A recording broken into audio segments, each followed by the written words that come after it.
There must be war. God wills it!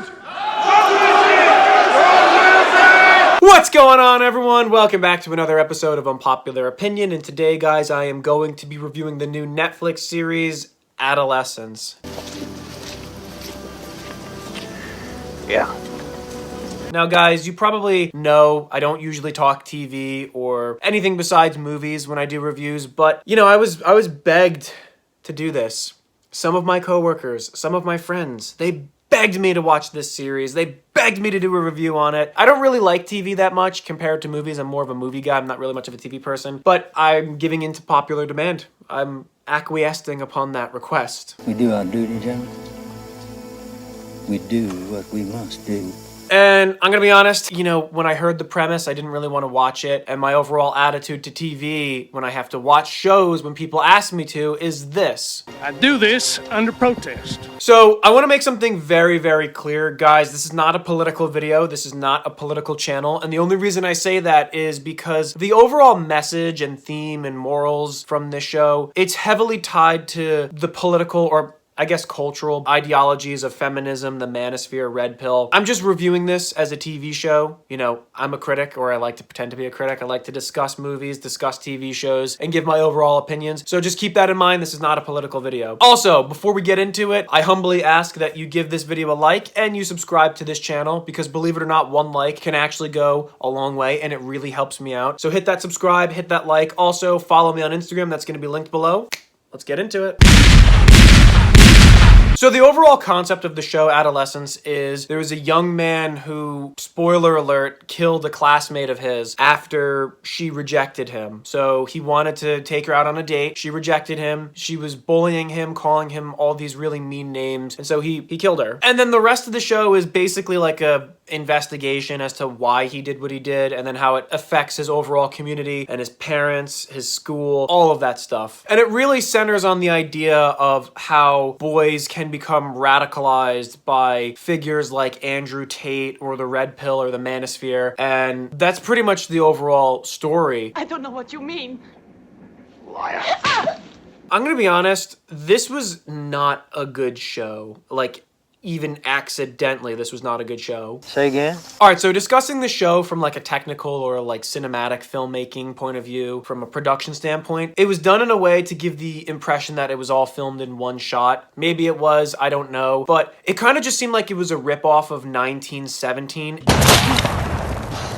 And the whole one-shot thing where they're just turning the camera, doing this, it just seemed really unnecessary and pretentious. The opening episode, because there's only 4 episodes, it's very slow, it's very boring, and it doesn't get to the point. Like, everything in the first episode was extremely, extremely boring, and the only interesting thing is when they finally introduce the lawyer, and that wasn't until halfway through the episode. And the questioning scene where the kid and his father and the lawyer are being questioned by the lead detectives, it was a boring sequence, and it didn't capture my interest. And the ending to the first episode was just awful. It was just a really lame ending, and I think to myself, this can't be rewatchable. There's no way anyone would want to rewatch this after the first time because there's nothing. It's over bloated, slow, doesn't get to the point. And all the episodes are pretty much like that. I mean, the second episode is basically the same thing. You know, the cops are going to the school trying to look for clues or fill in the gaps in the investigation. And the drama in it was so cringy. The acting was so bad, so boring, never gets to the point. And then there's that sequence where the cop is doing a foot chase where he has to chase down one of the kids who's running away. And I'm thinking to myself, dude, you're a grown police officer and you can't catch up to a 13-year-old boy. That's probably a nitpick, but it's just awful. And then the third episode is literally just a lame conversation between the main character kid, who is the suspected murderer, even though we know he actually did it, and a therapist in some sort of juvenile mental health facility. It was just literally a conversation. It was so boring,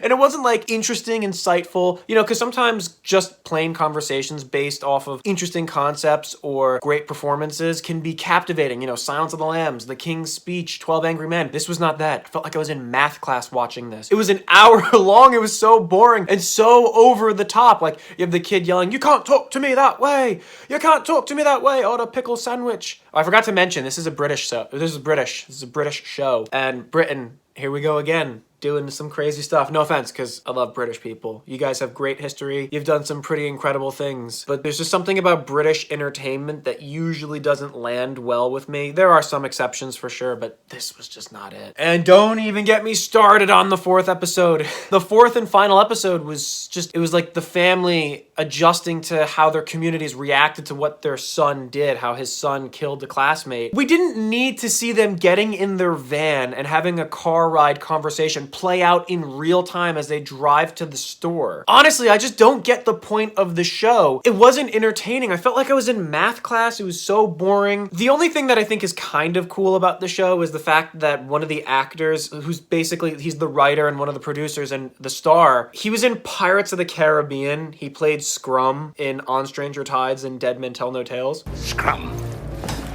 Do I look like a man in charge? Stephen Graham was actually pretty good. It's like the only thing that was good in the show. I know he was a writer and he's responsible for this nonsense, but his performance was actually still pretty solid. He seemed like a cool dude, but it's not worth watching the show for. So I've already established that I find the show boring. Production value wasn't great and a little pretentious, overdone. But ultimately, guys, I don't agree with the sentiment. I don't agree with the message of the show, and I disagree with the theme because I find it really hard to believe, really, really hard to believe that a young man who watches Andrew Tate would do something like this. There are extreme circumstances for sure, but my suspension of disbelief that manosphere content like this radicalizes boys, I don't agree with that. I really don't. Actually, I think I will need 2 wives. Oh, at least.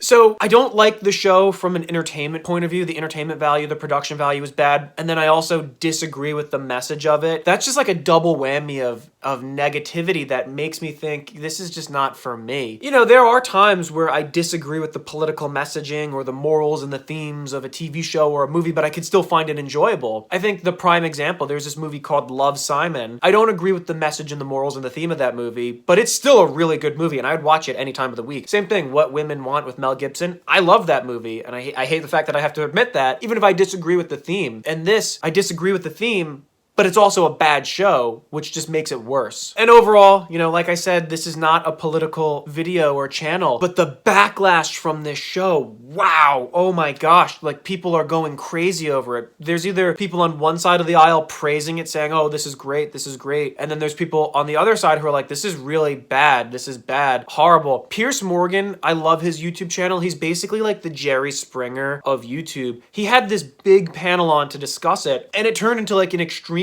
divisive, heated argument. You know, I could kind of see why. Let's just not kid ourselves. There's a huge conflict in this country. I don't know if it's happening abroad, but the divide between the two sexes is really bad. This just seemed like a gender rage bait show. Everyone talks about race relations, but gender relations are actually pretty bad right now. Guys and girls kind of hate each other, and I can't help but think it's because of shows like this. I digress. That's all I'm gonna say. You know, it's not a great show. I would recommend not watching it. It's not good. You mean disengage? I disagree with the messaging, and it's also not entertaining. I would rather have watched the documentary on trigonometry because at least I get something informative or, I don't know, at the very least knowledgeable out of it. So yeah, that's my opinion on the new show, Adolescence. I would steer clear of it. I wouldn't watch it. And I don't think it's entertaining. I don't think it adds anything interesting to the cultural zeitgeist. And I don't think that it was executed well. Maybe if the show had better writing, or if it got to the point, or I didn't have to have such a huge suspension of disbelief, I could have taken it seriously. But this just seems like it's really detached from reality. I really, really have a hard time believing that something like this would happen as a result of the manosphere. Are there extreme cases? Sure, but I don't see it here. Well, anyway, guys, that's my opinion on Adolescence. Did you watch it? Did you see it? What do you think? What's your opinion? Comment below. Remember, guys, if you're gonna comment below, we're gonna be polite, we're gonna be cordial, and if you guys want to disagree with each other in the comment section, go for it, but be kind and respectful, because at the end of the day, this is not a political channel. This is not a political review. This is a review of a TV show. So if you want to take it to that extreme, maybe don't comment. Either way, like the video, subscribe, hit that thumbs up, follow me on Instagram, and I'll see you on the next Unpopular Opinion. Now, let us speak no more of this. The matter is concluded.